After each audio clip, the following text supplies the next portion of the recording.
6 अगस्त 1945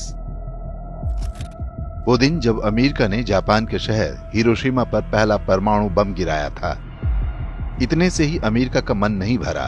3 दिन बाद नागासाकी शहर पर भी बम गिराया गया। लाखों लोग एक ही झटके में मार दिए गए।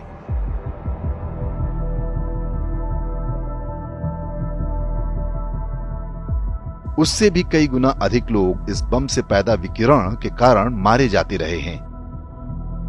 ये बर्बर हमला 76 वर्ष पहले हुआ था, लेकिन इसका सही संदर्भ आज तक विश्व के आगे नहीं आने दिया गया।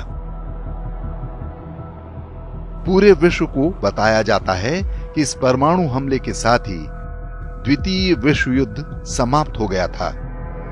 जापानी सेनाओं ने पीछे हटना आरंभ कर दिया और 1 सप्ताह बाद ही जापान ने मित्र देशों के आगे आत्मसमर्पण कर दिया। हिरोशिमा पर जिस दिन बम गिरा था वो सुबह का समय था।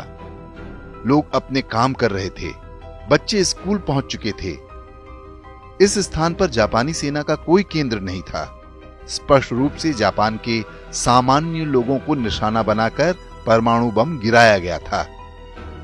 नागासाकी पर हुए एटमी आक्रमण में भी यही मंशा थी। वो सेना को नहीं बल्कि सामान्य नागरिकों को मारना चाहते थे। इतिहासकार गा एल्परोविट्स ने वर्ष 1965 में आई अपनी किताब में लिखा है, जापान तो उस समय युद्ध हार ही रहा था, लेकिन अमेरिका युद्ध के बाद सोवियत संघ से शक्ति के मामले में आगे निकलना चाहता था। इसीलिए उसने ये एक तरह का शक्ति प्रदर्शन किया। ये कथन अमेरिका द्वारा स्थापित झूठ का बहुत हद तक खंडन करता है, लेकिन ये भी पूरी तरह से सत्य नहीं है। द्वितीय विश्व युद्ध में अमेरिका के असली शत्रु जर्मनी और इटली थे, लेकिन उन पर परमाणु बम नहीं गिराए गए, बल्कि इसके लिए एक एशियाई गैर ईसाई शक्ति जापान को चुना गया। परमाणु बम से पहले अमेरिका ने जापान में कई दिन तक नेपॉम बम गिराए थे, जिससे वो पहले ही बुरी तरह से बर्बाद हो चुका था। नेपॉम बम अमेरिका की हार्वर्ड यूनिवर्सिटी में विकसित किए गए थे। अमेरिका पर प्रोटेस्टेंट ईसाई मजहब का प्रभाव है, जबकि सोवियत संघ ऑर्थोडॉक्स ईसाई देश है। इनके बीच में भी आपसी प्रतिद्वंदिता है। लेकिन जापान पर एटम बम गिराने के पीछे जो मानसिकता काम कर रही थी, वो घृणा के पैमाने पर इससे भी एक कदम आगे की बात है। अमेरिका और अन्य पश्चिमी देश ईसाई होने के कारण स्वयं को शेष मानवता से श्रेष्ठ मानते हैं। इनमें भी प्रोटेस्टेंट ईसाई सबसे क्रूर समझे जाते हैं और इनका इतिहास बर्बरता से भरा पड़ा है। अमेरिका ने युद्ध में किसी शत्रु ईसाई देश पर परमाणु बम गिराने के बजाय जापान को ही चुना, तो इसके पीछे भी वही अब्राहमिक मानसिकता काम कर रही थी। वो अपने शत्रु की भूमि और वहां की प्रकृति को पूरी तरह से नष्ट कर देना चाहते हैं। ऐसी ईसाई बर्बरता का जापान एकमात्र उदाहरण नहीं है। वियतनाम युद्ध में भी अमेरिकी सेना ने जमकर नेपॉम बम गिराए थे। इनके अतिरिक्त ऐसे ढेरों हथियार प्रयोग किए गए थे, जिससे वियतनाम के पर्यावरण को क्षति पहुंचे। रासायनिक हथियारों के प्रयोग से वहां की बड़ी भूमि को बंजर बना दिया गया। अमेरिकी कंपनियां भारत जैसे विकासशील देशों में भी प्रदूषणकारी उद्योग लगाकर पर्यावरण को नुकसान पहुंचाती रही हैं।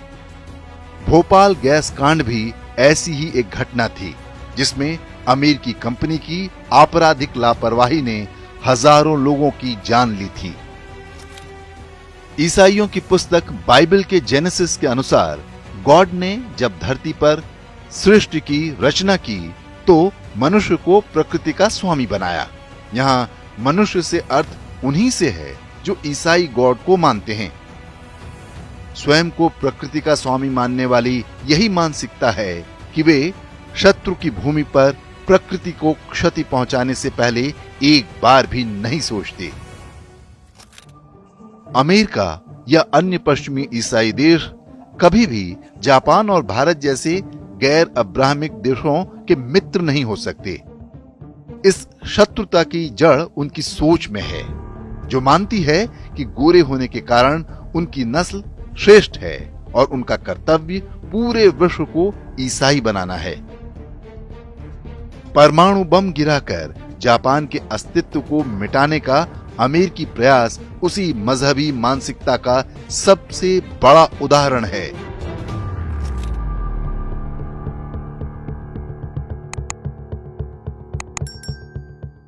इंडेक्स ऑनलाइन के वीडियो समाज को समर्पित हैं। आप इनको डाउनलोड करके जैसे चाहे वैसे प्रयोग कर सकते हैं।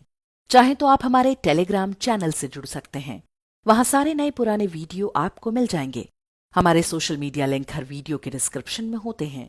हमारा एकमात्र उद्देश्य हिंदू समाज को जागृत और एकजुट करना है। इसमें सहभागी बने। धन्यवाद।